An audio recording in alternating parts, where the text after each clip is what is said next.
La vérité, c'est que vous, parents, vous envoyez les enfants à l'université, vous êtes conscients qu'ils n'apprennent pas grand-chose d'utile. Mais vous êtes sous un chantage du diplôme. L'État, de son côté, n'a pas mis la créativité au cœur de son business model. C'est encore le modèle extraverti dont il a hérité. Et donc, du coup, sa jeunesse l'encombre. L'université fait un travail de garderie que nous finançons pour avoir la paix. Et ça,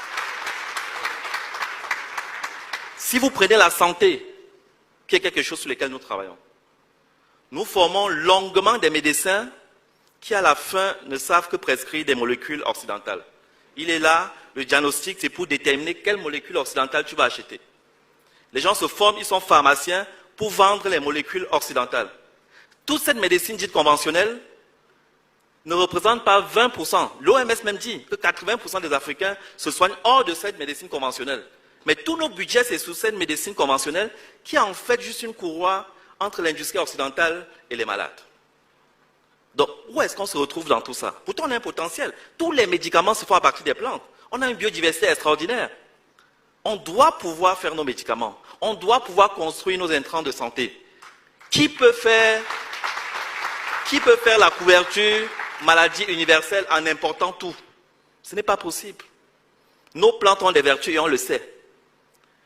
On dit qu'il faut transformer localement. On prend le cas du bois, par exemple. Mais le bois, rien que les écorces du bois, par leur valeur thérapeutique, peuvent nous rapporter 20 fois plus que la bille de bois que nous importons. C'est-à-dire, si on enlevait seulement les écorces pour exploiter médicalement, la valeur marchande dépasserait la valeur des billes de bois. Mais on n'est même pas dans ce schéma. Donc, et le fond du problème, c'est notre imaginaire. Avant même de regarder les côtés pratiques, techniques, de qu'il n'y a pas de lycée technique et tout ça, ça commence par l'imaginaire. C'est là où on est vaincu. Mon entreprise fabrique des équipements. Et c'est très remarquable. Chaque fois que je vais à une exposition, je présente par exemple un distributeur automatique de boissons. Dès que les gens rentrent, ils voient le distributeur, je fais la démo. La première réaction, c'est « les Blancs sont forts ». Je lui dis « mais c'est écrit dessus « Made in Africa ». Il dit « ah bon, donc vous assemblez ?» Je dis que non, on fabrique. Il veut se convaincre qu'il y a quelque chose qui ne va pas. Son cerveau bug. L'idée de la création africaine nous échappe. On est coupé de ça. Et c'est la grande bataille que nous devons mener. C'est les industries créatives.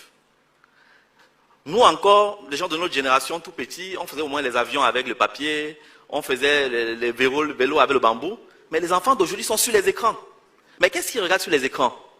Si nous n'envahissons pas cet espace, pour qu'ils regardent quelque chose qui leur dit que toutes les sciences viennent de l'Afrique, pour qu'ils regardent quelque chose qui les valorise, ben, ils vont toujours rester dans ce complexe. D'abord, ils ne vont pas consommer local, et on est mort.